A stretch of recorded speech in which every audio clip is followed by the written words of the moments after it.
Le programme Nature 2050, porté par CDC Biodiversité, vise le renforcement des capacités d'adaptation des territoires au changement climatique. Ce programme est construit en partenariat avec des acteurs économiques, publics ou privés, volontaires, avec des associations et avec le monde scientifique. Concrètement, il met en œuvre la restauration d'écosystèmes dégradés, et c'est en tant que scientifique et membre du comité de pilotage que j'ai aidé à identifier des indicateurs de qualité des travaux de restauration.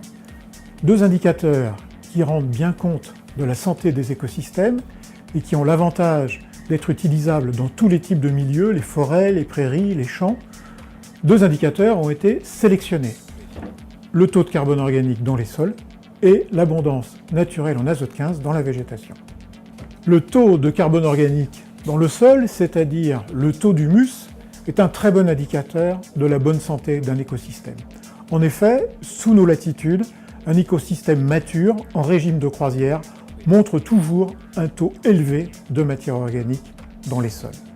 Cette matière organique, elle est à la fois le reflet de la productivité de l'écosystème, mais elle est également une ressource utilisée notamment par les micro-organismes du sol et par l'ensemble des animaux du sol.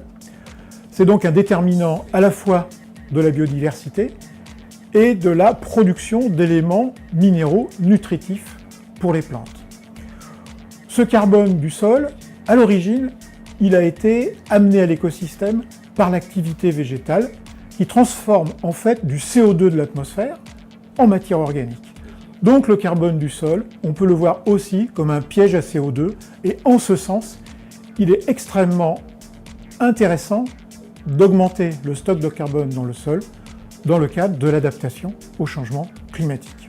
Par ailleurs, nous allons suivre l'évolution dans la végétation de l'abondance naturelle en azote 15.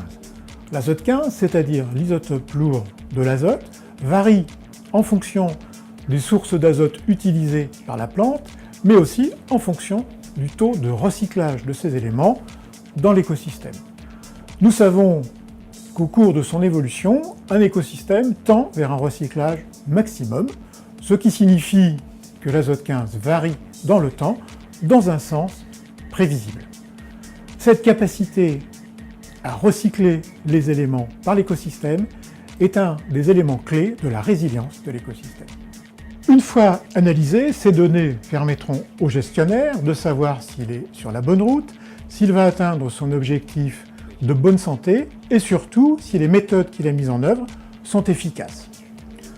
En multipliant ces opérations de restauration de forêts, de milieux humides, de prairies, et en maintenant ces exigences de qualité, Nature 2050 contribue de manière significative au renforcement de la résilience des territoires, c'est-à-dire de la capacité de ces territoires à répondre à des perturbations de nature variées, notamment climatiques.